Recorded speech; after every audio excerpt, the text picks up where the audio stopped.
Public ఇప్పుడు మా రాముల తాత చేయాలి కదా మరి పెద్ద మనిషి ఏమి గ్రహం ముంగటేసుకున్నాడో అర్చుకుందాం పాండ్రి.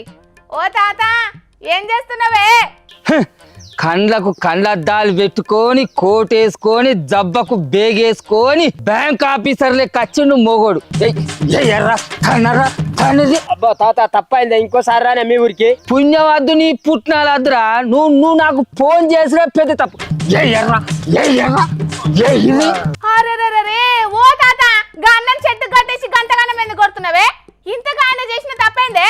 అరే నేను వద్దు వద్దన్నా కూడా అర్ధరాత్రి కూడా నాకు ఫోన్ చేస్తా అంటావురా? నా టార్గెట్ కొరకు ఫోన్ చేస్తాను తాత. అంటే నీ టార్గెట్ కోసానికి అర్ధరాత్రి నీకు ఎప్పుడు తెలియబడితే అప్పుడే లేచి నాకు ఫోన్ చేసుకుంటుంటావారా? ఓ ముసలడా డబ్బున అన్నకి ఏనన్నా ఆయపట్ల దెబ్బ తగిలితే పిడాద చస్తాడే. ఆగే ముందుగా అన్నని ఎందుకు అంతగానం కొడుతున్నావు చెప్పే? అగా ముచ్చటేందో దానికి ఆడ చెప్పనాడు చెప్పురా చెప్పు. అవ్వు నీ అందానికి ఇంకా కర్రద్దాలు పెట్టుకున్నావు. నేను పెట్టుకుని తాగు.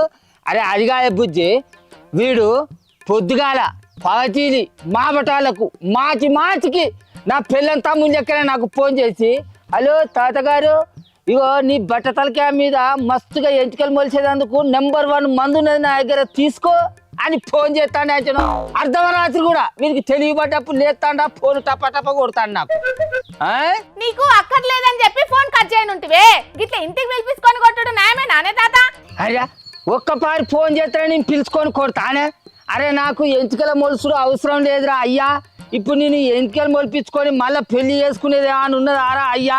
నేను ఎంచుకల మందు కొన్నానని నా ముసలిదానికి తెలిసే ఉంటే నాకున్న 4 ఎంచుకలు ఊచేదాకా అది కొడుతుందిరా అయ్యా. నీకు దండం పెడతారని ఇడిచిపెట్టరా అన్నా కూడా ఇగో తాత సండే ఆఫర్ ఉన్నది మందు తీసుకో మస్తుంటుంది అని అంటాడు. లేకుంటే ఆషాఢం ఆఫర్ ఉన్నది తీసుకో తాత అంటాడు. లేకుంటే మిడ్ నైట్ ఆఫర్ ఉన్నది తాత తీసుకో అని అర్ధరాత్రి కూడా నాకు ఫోన్ చేసి మందు తీసుకొని అడుగుతాడు వీడు. అరే సప్పుడు చేయవు బోసిరికే సప్పుడు చేయవు చెప్పు. అవును గద్దం రాత్రి ఫోన్ చేసి మందు తీసుకో అంటావానే అన్నా? నీదైనా ఏం పద్ధతి అన్నట్టే? నా టార్గెట్ పూర్తి కావాలి కదా గంతకే ఫోన్ చేసిన నేను. మళ్ళా టార్గెట్ అంటావు వాళ్ళు కదా కూడా. అరే నువ్వు ఇంతగానో నీ మందు తీసుకో నువ్వు పెట్టుకో నీ నెత్తి మీద ఎంచుకలు మొలుతాయని నాకు చెప్తాను కదా. నీకెంతగానో ఎంచుకలు మొలిచినాయిరా చెప్పురా. నువ్వు ఆ మందు వాడినావా దానికి చెప్పు. ఆగో ఎంతగానం అంటవేందే? పరికి తుప్ప కదా ఉన్నట్టు బగ్గనే ఉన్నది కదా నే జుట్టు. దీన్ని జుట్టు అనరు ఇగ్గంటారు. ఇక చూడు మొగోడి ఎంచుకలు ఎంతగానో ఉన్నాయో. నువ్వు అమ్మే మందు గంటగానం పని చేసేది అయితే నీ నెర్రెలు వాసిన నెత్తి మీద ఎంచుకలు మొలిపించుకోపోయినవురా.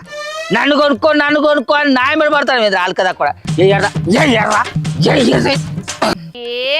ఏదో కూటి కోసం కోటి విద్యలు అన్నట్టు పొట్ట కూటి కోసం ఈ తిప్పలు పడుతున్నాడు కావచ్చు. తీయరాదే తాత.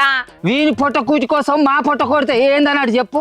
ఆ మందు దేనికి ఎక్కరాదని వీనికి తెలియదా? అరే నీ పొట్ట కూటి కోసం మమ్మల్ని ఆగం చేస్తావారా? మమ్మల్ని మోసం చేయాలని చూస్తావారా? ఇది ఏం పద్ధతి అన్నాడు చెప్పురా. చెప్పు నల్లి కుట్టాడా చెప్పు.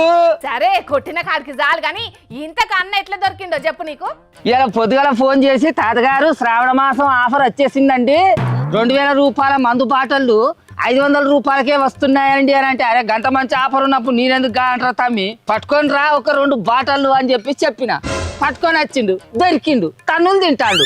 నీకైనా బుద్ధి ఎట్లా లేదే అన్న? తెలిసి తెలియని జనాలను ఇట్లా మోసం చేసుడు తప్పు కాదానే? ఆయన నియాసంటలకు మా ముసలాడే కరెక్టర్ అయ్యా.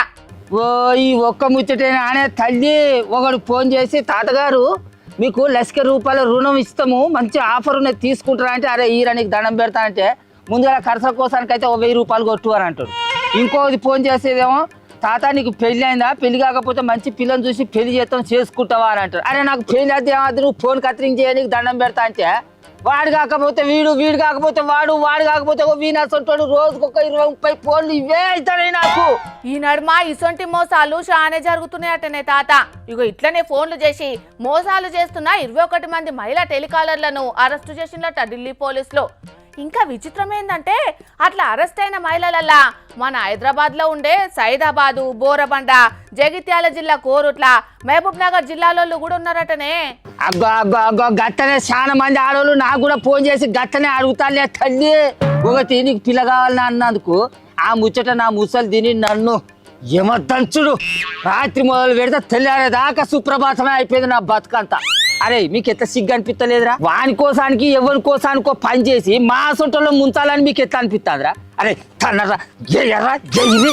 ఓ తాత ఆ అన్నను కొట్టిన కాడికి చాలు గాని ఇక ఇచ్చిపెట్టే జన్మల కూడా నీ దగ్గరికి రాడు గాని. ఏయ్ నాకే కాదు నా లెక్క ఇంకెవరికన్నా ఫోన్ చేసి నన్ను ముంచినట్టు వాళ్ళని ముంచాలని చూసినావు అనుకో కొడుకా. ఏయ్ నీ అడ్రస్ తెలుసుకొని వచ్చి కుక్కను కొట్టినాడు కొడతా ఇంటికానే. ఇంటావా ఇక బీకు నడు. తాత ఒక చిన్న ముచ్చట చెప్పనా? చెప్పు. 200 బాటిల్ 100 రూపాయలకి తీసుకురాదా? కుక్కతో ఒక గుండు కట్టినా సక్క రాదన్నట్టు ఇప్పటిదాకా నిన్ను కట్టేసి కుక్కను కొట్టినా ఇంకా సిగ్గు రాలేదారా? అరే వీని ఇడిచిపెట్టదురా, వీని మళ్ళా కట్టేసుకోరా. అందుకోరా. అవునోలా ఈ నడుమ ఇసొంటి కథలు బాగానే అవుతున్నాయి. పాపం నౌకరి కాపాడుకోవాలని వాళ్ళు సుతం ఏదో ఒకటి చెప్పి జనాలను మత్మరిచ్చి మాయం చేస్తున్నారు. ఇక అసొంటోళ్ళ మాటలిని కొందరు ఉత్తగానే ఆగమైతుంటే ఇంకొందరు మాత్రం ముందే హుషారై వాళ్ళకే ఉల్టా జలకులు ఇస్తున్నారు. మరి ఇక పబ్లిక్ కొంతమంది టెలికాలర్లు తేపకు ఫోన్లు చేసి ఏదో మాయ మాటలు చెప్తుంటారు. కాబట్టి పైసలు ఖర్చు పెట్టే ముచ్చట్లుంటే మాత్రం సీదా ఆఫీస్ కాడికే పోయి తెలుసుకోండి. అంతేగాని ఫోన్లలో చెప్పిన మాటలు వింటారంటే మీరు సుతం తిప్పలు పడే పరిస్థితి వస్తుంది. కాబట్టి చూసుకోండి మరి.